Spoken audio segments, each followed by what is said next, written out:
Okay, in this video I'm going to talk about Python decorators, and maybe you know the decorators. So those are the @ on top of functions you might have seen. So you put an @ and then name of the decorator, and then you define the function. So what does this decorator actually do? So I will start off by an example. Let's say we have two functions. So I have func1, which will print something, and then I have func2, which will print something and also do some calculation. I think this will be too much. Let's see how it goes. And you want to see how much each function costs time wise. So in our main function, you do start is equal to time.time. Let me import time module, and then you call func1, and then you print that however time it has taken. So time.time minus start. This is for func1, and then you again do start is equal to time.time, and now calling the func2. So basically we are calling both the functions and printing however much time they are taking. And at last I will run the main function.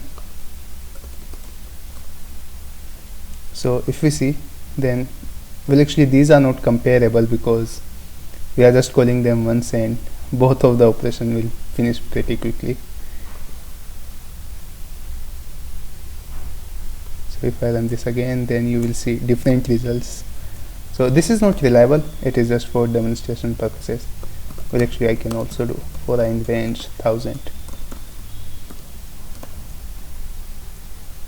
Actually let's do 10,000.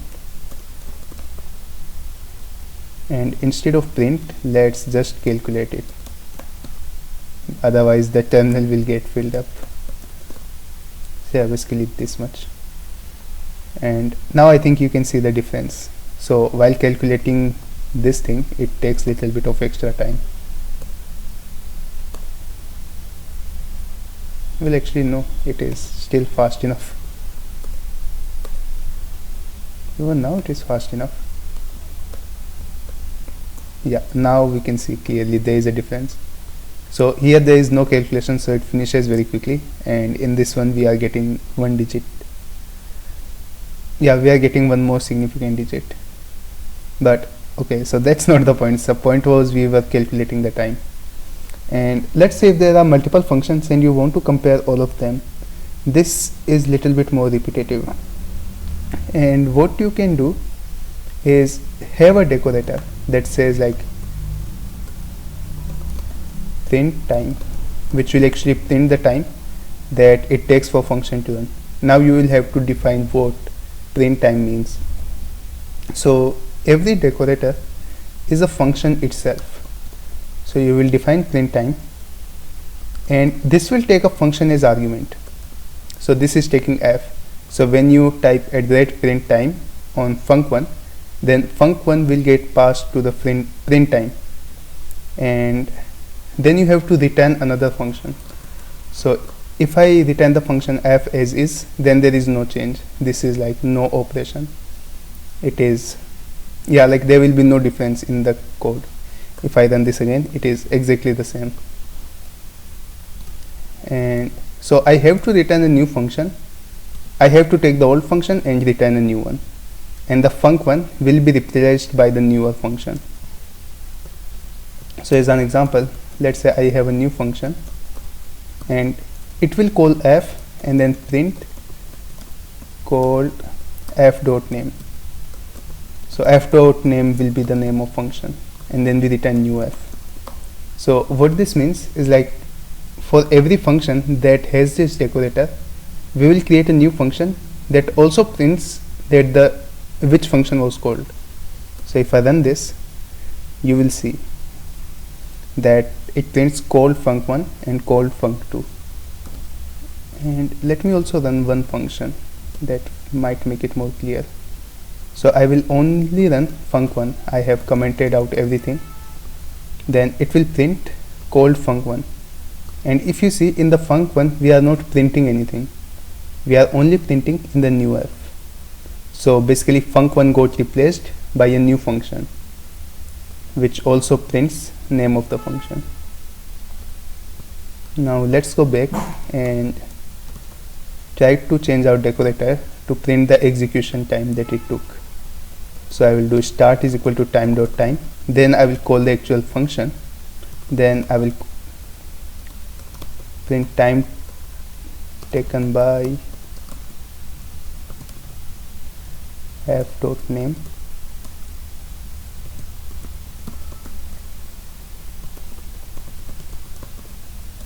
Well, actually let's also format this time.time minus start colon dot to f. If you don't know this syntax, I would definitely recommend looking at Python formatting. So this will basically print the whole time up to 2 decimals. Well, actually let's do 6. Yeah, so up to 6 decimals. And if I run this now,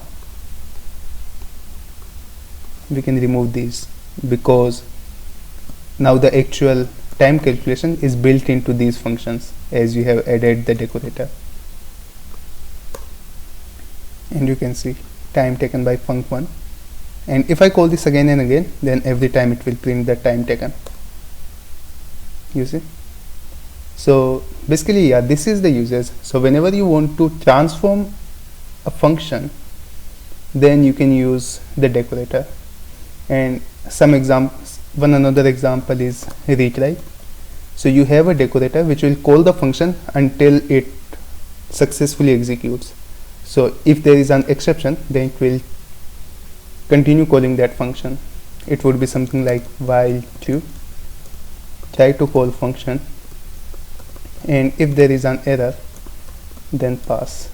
If the function runs successfully, then return, otherwise keep going through the loop.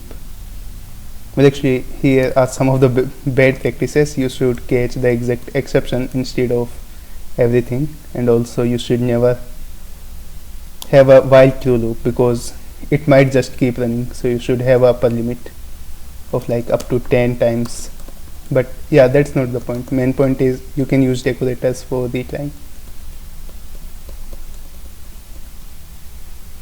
Yeah, and now I would like to add one more thing, is like, let's look at this one as is. Start will be time.time. I'm reverting it back to the old code.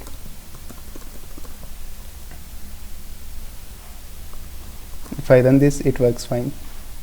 But let's say if I add print time on top of the print time, so what it will do, first print time will convert it to a function which prints the execution time, then the second will again add a print statement. So there will be 2 prints. But what I want to show you is something interesting. Right now you see the execution time of func1 and func2. Let's see what happens now. Now you also see new f. Where is this coming from? So this is coming from our print time, because once the print time, well, actually let me try to explain it. Right here the name is func1, but once print time gets set, func1 gets transformed into new f, which we have here. So this gets new f, which is the newer function, and then it prints new f. I think that makes sense. So what can we do with that? So let's say you want to add a decorator, but you still want to keep the original name. For that, and keeping the original name, keeping the original type hinting supports everything, you can use wraps function. So it is in the func tools, which is a built-in module. You can import a function wraps, and you can tell Python that this newer function wraps over f function. So Python will try to maintain the name and all of the argument structures and everything. So now if you run this, new f will not be here, because yeah, new f is never used as a name. always the original function's name will be used. So yeah, that's pretty much it on basics of decorators. So I think I only talked about f strings, so I would recommend, yeah, they might save you a lot of time, f strings. So actually let me just leave you with a simple trick. If you want to print a variable, let's say a is equal to 3, and you want to print that a is equal to 3, something like this. So you can do that using f string by putting a equal to in a curly braces. So it will first print the name of variable, then equal, then the value of variable. So if I run this, you will see a equal to 3. And it will also work for some complex cases, like if a is dictionary which has b and then value of 3, then you can also print a of b equal to, then it will print a of b equal to 3. Well, actually with that I will end this video. See you in the next one.